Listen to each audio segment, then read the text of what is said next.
Hello, स्वागत है आप सभी का मेरे नए वीडियो में। तो वीडियो की शुरुआत में इन गेंदे के पौधों को देखो जिसमें कैसे जालियां लग गई है। ये रेड माइट का अटैक है जो कि लगभग मेरे गार्डन के बहुत सारे पौधों में हो गया है। खास करके गेंदे के पौधों में देख सकते हो पूरी पत्तियों में ऐसे जाले बन गए हैं, साथ ही फूलों में भी जाले बन गए हैं और अब इनको ट्रीट कर पाना बहुत मुश्किल है। तो मैं इन्हें अपने गार्डन से आज हटाने वाली हूँ। तो इसके लिए मैं लेकर आई हूँ कैंची और फिर यहाँ पर मैंने पौधों को नीचे से काटना शुरू कर दिया है और फिर बारी बारी से करके मैंने बहुत सारे स्टेम्स इसके काट दिए हैं। और इन्हें काटते काटते मुझे बहुत दुख हो रहा था क्योंकि मैंने इन्हें बहुत प्यार से उगाया था और मैंने बहुत कोशिश भी करी कि मैं इसकी बीमारी ठीक कर पाऊँ, लेकिन हुआ ही नहीं। धीरे धीरे करके बहुत सारे पौधों में ये फैल गया, तो अब मुझे मजबूरन इन्हें हटाना ही पड़ेगा। और ये बैगन का पौधा भी गेंदे के पौधे के नीचे लगा हुआ था, इनमें भी ये जाले मुझे दिखाई दे रहे थे, तो मैंने सारे पत्तों को हटा दिया है जिसमें भी मुझे ये जाले दिख रहे थे।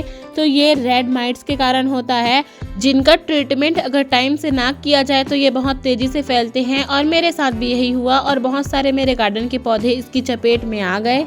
तो अब और ना देरी करते हुए मैं यहाँ से पूरे जड़ सहित पौधों को हटा रही हूँ। और मुझे बहुत दुख हो रहा है क्योंकि इन पौधों को मैंने बहुत ही प्यार से और केयर से उगाया था और बहुत ही अच्छी फ्लावरिंग भी हो रही थी उसमें।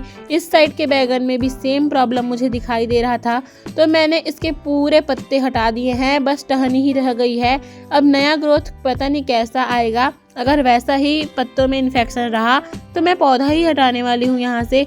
और ये देखो, ये पौधा तो पूरा का पूरा खराब हो गया है और इसमें बहुत सारी कलियाँ लगी हुई है और इसे मैं जड़ से निकाल रही हूँ, लेकिन ये पौधा बहुत ही मजबूती से ज़मीन से जुड़ा हुआ था, निकल ही नहीं रहा था।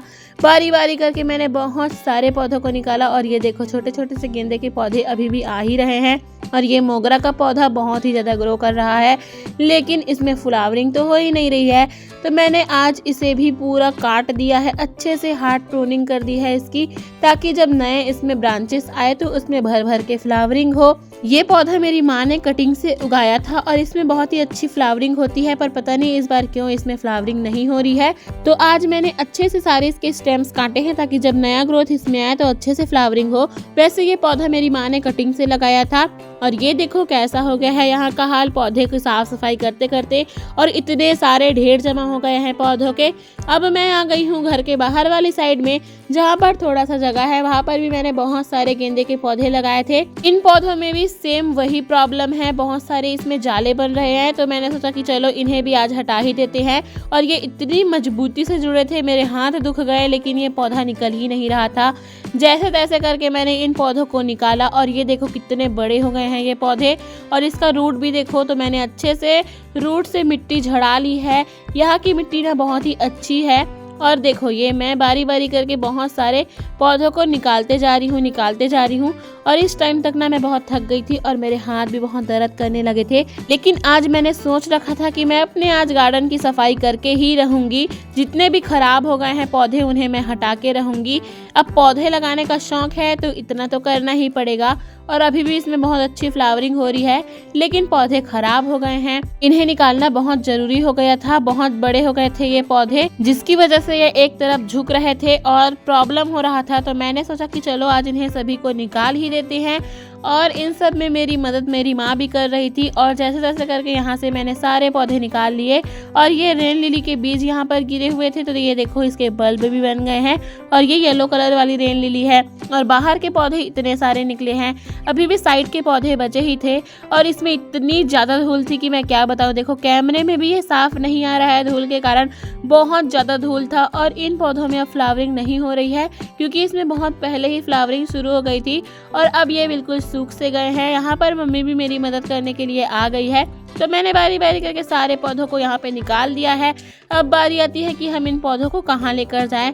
तो हमने सोचा कि चलो इसे कोठार में लेकर चलते हैं, जहाँ ये कंपोस्ट का काम आ जाएगा। और फिर हमने इन्हें ले जाकर कोठार में डाल दिया है।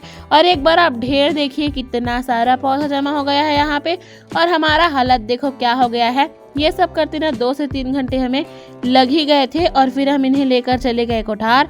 और ये देखो गैया माता भी आ गई थी इनके पत्ते खाने के लिए।